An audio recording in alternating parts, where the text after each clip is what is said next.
अब सारे defence force ने काइजूस के साथ लड़ने के लिए अपनी ट्रेनिंग स्टार्ट कर दी है, क्योंकि उन्हें एहसास हो गया है कि बहुत जल्द काइजू नंबर 9 उन पर हमला करने वाला है। तो क्या वो लोग काइजू नंबर 9 के हमला करने से पहले अपने आप को तैयार कर पाएंगे, या फिर काइजू नंबर 9 पिछली बार की तरह ही उन्हें पूरी तरह से तबाह कर देगा? तो चलिए देखते हैं कि आखिर क्या होता है। तब हम यहाँ पर काफका के पुराने साथियों को देखते हैं, जो कि टोकू की बेटी की शादी में काफका का वेट कर रहे होते हैं। तब टोकू को स्टेज की तरफ बुलाया जाता है, जिस वजह से वो बहुत ज्यादा नर्वस हो जाता है और उसकी बेटी ये देख के उसे एक जोर से हील मारती है और उसे नर्वस होने से मना करती है। तब वो लोग वेडिंग हॉल में एंटर करने लगते हैं, जहाँ टोकू की बेटी उसे हर चीज के लिए थैंक यू कहती है। तभी वेडिंग हॉल के पीछे एक बड़ा सा काइजू आ जाता है, जो कि वहाँ पर हमला कर देता है। तब इसके बारे में एक ऑपरेटर डिफेंस फोर्स को बताने लगता है, पर तभी उन्हें पता चलता है कि पूरे शहर पर ही अलग अलग जगह पर काइजूस ने हमला कर दिया है। तब हम यहाँ पर देखते हैं टोक्यो की अलग अलग जगहों पर बहुत सारे काइजूस दिखाई देने लग गए होते हैं, जिस वजह से लोग डर जाते हैं और यहाँ टोकू अपने सन इन लॉ को लेकर भाग रहा होता है। पर तभी काइजू फिर से उन पर हमला कर देता है, जिससे कि वो लोग नीचे गिर जाते हैं और टोकू देखता है कि उस काइजू ने उसकी बेटी पर हमला कर दिया है, जिस वजह से वो उस काइजू को खून दिखाने लगता है ताकि वो उसकी बेटी को छोड़ दे। तब वो काइजू उसकी तरफ ध्यान ना देते हुए उसकी बेटी को खाने लगता है, पर तभी गैन वहाँ पर आ जाता है और उस काइजू के टुकड़े टुकड़े कर देता है, जिसे देखकर टोकू बहुत ज्यादा इमोशनल हो जाता है। तब हम यहाँ पर देखते हैं मीना ने भी अपने साइड वाले काइजू को संभाल लिया होता है, जिस वजह से गैन और बाकी सारी डिफेंस फोर्स भी लड़ने के लिए तैयार हो जाती है। तब यहाँ सारे डिफेंस फोर्स को नए नए सूट मिले होते हैं, जिससे कि उनकी पावर बढ़ चुकी होती है और यहाँ गैन भी काइजूस को मारना स्टार्ट कर देता है। तब गैन अपनी आंखों की मदद से सारे काइजूस के कोर्स को ढूंढ लेता है और एक ही झटके में उन सभी काइजूस को खत्म कर देता है। तो एजी आखिरकार क्या हाल चाल है? मेरे पास एक गुड न्यूज है और एक बैड न्यूज। गुड न्यूज ये है कि फर्स्ट और थर्ड डिवीजन पूरे टोक्यो को संभाल रही है और लोगों को भी काफी तेजी से इवैक्यूएट करवाया जा रहा है। तो फिर बाकी डिविजन्स के रीइंफोर्समेंट का क्या स्टेटस है? वही तो बैड न्यूज है। काइजूस ने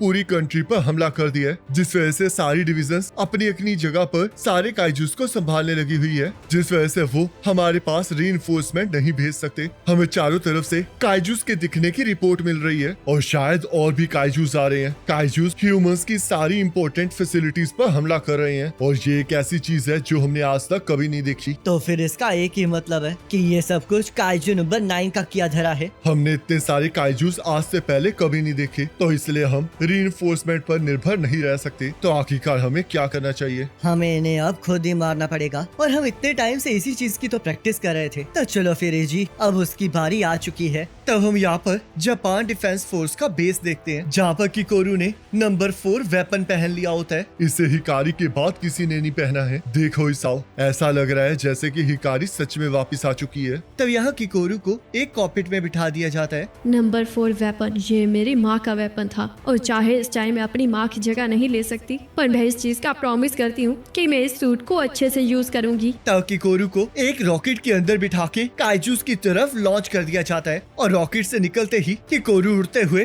काइजूस की तरफ बढ़ने लगती है। ये सबसे ज्यादा फास्ट नंबर वेपन है, क्योंकि ये अकेला ही ऐसा है जो उड़ सकता है और इसी कारण से हिकारी आज तक सबसे ज्यादा काइजूस को मार सकी थी। तो यहाँ कुछ सोल्जर्स एक काइजू पर हमला कर रहे होते हैं और किकोरू आकर उसे सीधा तबाह कर देती है। किकोरू, तुम्हारे पास सिर्फ 10 मिनट है, तो इसलिए उस जगह को जल्द से जल्द खाली करो मेरे बेवकूफ स्टूडेंट। इसके लिए तो सिर्फ 5 मिनट ही काफी है मेरे बेवकूफ टीचर। तब वहाँ पर एक और काइजू आ जाता है, पर किकोरू उसे एक पल में ही काट देती है, जिसे देखकर सोल्जर्स को समझ में आ जाता है कि अगर वो ऐसे ही फायर करेंगे तो वो किकोरू के रास्ते में आ जाएंगे, जिस वजह से वो अपनी गोलियों को फ्रीज बुलेट्स में कन्वर्ट कर लेते हैं ताकि वो काइजू के मूवमेंट्स को रोक सके। तब वो लोग काइजू के मूवमेंट्स को रोकना स्टार्ट कर देते हैं, जिस वजह से किकोरू और भी काइजूस को ठिकाने लगा देती है। किकोरू के पास हमेशा से अपने फादर की अटैक पावर थी और अब इसके पास अपनी माँ की मोबिलिटी भी आ गई है। मुझे पता है कि मैंने अभी अभी कहा था कि किकोरू बिल्कुल हिकारी की तरह है, पर मैं इस चीज को वापस लेता हूँ इसाओ, क्योंकि ये बिल्कुल तुम दोनों की तरह है। तो यहाँ किकोरू ने 3 काइजूस को मार गिराया होता है और यहाँ पर हम देखते हैं वाइस कैप्टन शोशिरो ने भी नंबर 10 वेपन के सूट को पहन लिया होता है। तो आज वो दिन आ ही गया शोशिरो, तो चलो फिर अब मुझे लड़ने दो। मैंने तुम्हें कहा था ना कि मैं इंचार्ज हूँ, तो इसलिए चुप रहो और मुझे खुद को इस्तेमाल करने दो। और हाँ कनोमी, आखिरकार ये सूट बोलने क्यों लगा हुआ है? इस तरह तो इसे कंट्रोल करने में और ज्यादा मुश्किल हो रही है। ये पहला ऐसा वेपन है जो कि बोलने वाले काइजूस से बनाया गया है, जिस वजह से सिंक्रोनाइजेशन में दिक्कत आ रही थी, तो इसलिए आवाज के साथ कम्युनिकेट करना ही सबसे ज्यादा बढ़िया था। ये अभी भी प्रोटोटाइप है, तो इसलिए मेरे हिसाब से हमें इसे एक्चुअल कॉम्बैट में यूज नहीं करना चाहिए। मुझे पता है, पर अगर हमें काइजू नंबर 9 को सरप्राइज करना है तो हमें ये करना ही होगा। तुम्हारी इन्हीं बातों की वजह से तो मैं तुम्हें पसंद करता हूँ। पर तुम मुझे बिल्कुल पसंद नहीं हो। हम लोग ट्रेनिंग में कभी भी तुम्हारी फुल पावर को नहीं निकाल पाए थे, क्योंकि तुम हमेशा अपनी मर्जी से काम करते थे, जिस वजह से हम सिंक्रोनाइज नहीं कर पाते थे। तो इसलिए आज तुम वही करोगे जो मैं कहूँगा, क्योंकि अगर तुमने ऐसा नहीं किया तो मैं मर जाऊंगा और ये लोग तुम्हें कचरे में फेंक देंगे। मुझे पता है, चलो अब चलते हैं। तब काइजू नंबर 10 हेलीकॉप्टर के नीचे का हिस्सा काट देता है, जिस वजह से शोशिरो हेलीकॉप्टर से नीचे आ जाता है और कोनोमी उन्हें प्लान बताने की कोशिश कर रही होती है, पर काइजू नंबर 10 इससे मना कर देता है। तो शोशिरो सीधा काइजूस के बीच में पहुंच जाता है और वो लड़ने के लिए तैयार हो जाता है। तो शोशिरो डिसाइड करता है कि वो सबसे पहले लेफ्ट साइड वाले काइजूस को संभालेगा, पर काइजू नंबर 10 उसे ऑपोजिट साइड की तरफ खींचना स्टार्ट कर देता है। आखिरकार तुम ये क्या कर रहे हो? हमें सबसे पहले कमजोर काइजूस को मारना चाहिए। ये बहुत ज्यादा बोरिंग होने वाला है, तो इसलिए हम सबसे पहले ज्यादा काइजूस को मारेंगे। तब एक काइजू शोशिरो पर हमला करने लगता है, जिस वजह से शोशिरो उस पर हमला करने के लिए तैयार हो जाता है। पर काइजू नंबर 10 उस काइजू से मार खाना चाह रहा होता है, ताकि वो ये जान सके कि वो काइजू आखिर में कितना ताकतवर है, जिस वजह से वो काइजू शोशिरो पर हमला कर देता है और बहुत सारे काइजूस शोशिरो को घेर लेते हैं, जिसमें काइजू नंबर 10 को बहुत मजा आने लगता है। तब हम देखते हैं सिंक्रोनाइजेशन ना होने की वजह से शोशिरो के सूट की कॉम्बैक्ट पावर नीचे गिरने लगती है, जिस वजह से कोनोमी शोशिरो को वापस आने के लिए कहती है, पर शोशिरो काइजू से घिर चुका होता है और वो अपने सूट की पावर को भी अनलिश नहीं कर पा रहा होता, जिस वजह से उसके पास वहाँ से निकलने का कोई रास्ता नहीं होता। तब शोशिरो काइजू नंबर 10 को उसकी बात मानने के लिए कहने लगता है और उसे छुपकर हमला करने के लिए कहता है, पर काइजू नंबर 10 सामने से लड़ना चाह रहा होता है, जिस वजह से काइजू शोशिरो पर सामने से हमला करने में कामयाब हो जाते हैं, पर शोशिरो फिर से बच जाता है। देखा,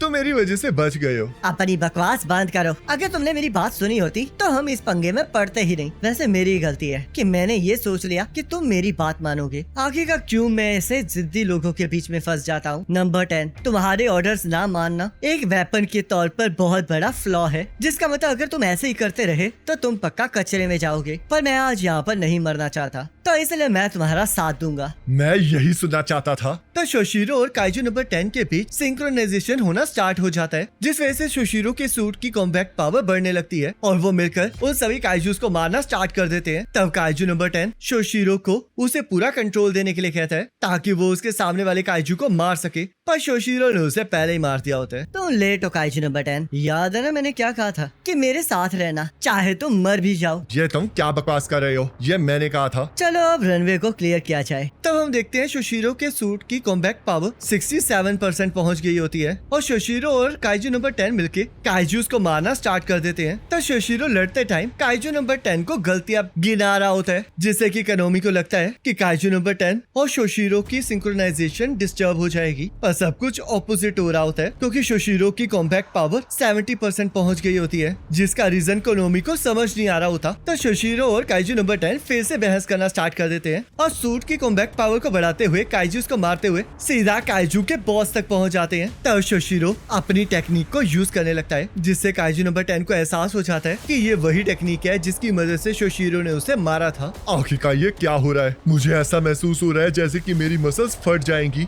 मेरी बॉडी में तो बहुत ज्यादा पावर आ गई है। मैं जानता ही था कि मुझे इसके साथ लड़ने में बहुत मजा आने वाला है। तो शोशिरो उस काइजू के टुकड़े टुकड़े कर देता है, जिस वजह से वहाँ के सारे काइजूस तबाह हो जाते हैं। तो शोशिरो बाकी काइजू से लड़ने के लिए जाने लगता है, पर काइजू नंबर 10 इसके लिए मना कर देता है, क्योंकि वो काइजूस के साथ लड़ के बोर हो चुका होता है और इस वजह से वो अब जापान डिफेंस फोर्स के सोल्जर्स के साथ लड़ना चाह रहा होता है। पर शोशिरो इसके लिए मना कर देता है, जिस वजह से वो दोनों फिर से एक दूसरे के साथ बहस करना स्टार्ट कर देते हैं। इनकी कॉम्बैक्ट पावर 77% पहुंच गई है और ये वही कॉम्बैक्ट पावर है जो कि वाइस कैप्टन नॉर्मल सूट में इस्तेमाल करते हैं। तो अगर ये लोग 90 के ऊपर कॉम्बैक्ट पावर को अनलिश कर पाए तो ये लोग पता नहीं कितने ज्यादा पावरफुल बन जाएंगे। तो यह गेन को पता चलता है कि शोशिरो ने अपनी साइड के सारे काइजूस को खत्म कर दिया है और एजी उसे बताता है कि अब बस एक ही एरिया बचा है और वो एरिया शिनोनोमे और ताचिबाना स्क्वाड संभाल रही हैं, पर ट्रैफिक की वजह से उन्हें अटैक करने का मौका नहीं मिल रहा है और वहाँ पर 6 और बड़े काइजूस भी आ गए हैं, जिस वजह से उन्हें अटैक करने में और ज्यादा मुश्किल हो रही है। तब काफका शिनोनोमे से उन काइजूस से लड़ने की रिक्वेस्ट करने लगता है। मैं आज तक इतने बड़े काइजूस से नहीं लड़ा हूँ, पर मुझे पूरा यकीन है कि मैं इन्हें हैंडल कर सकता हूँ। मैं इस चीज की परमिशन नहीं दे सकती क्योंकि तुम काइजू नंबर 9 के अगेंस्ट हमारे एस हो। पिछली बार काइजू नंबर 9 ने तुम्हारी पार्शियल ट्रांसफॉर्मेशन को डिटेक्ट कर दिया था, जिस वजह से वो तुम्हें ढूंढते ढूंढते तुम्हारे पास पहुंच गया। तो इसलिए अगर तुम अभी ट्रांसफॉर्म हुए तो वो फिर से तुम्हारी लोकेशन ढूंढ सकता है। हमें तुम्हारी जरूरत तब पड़ेगी जब हम काइजू नंबर 9 का सामना करेंगे, तो इसलिए तब तक तुम पीछे रहो।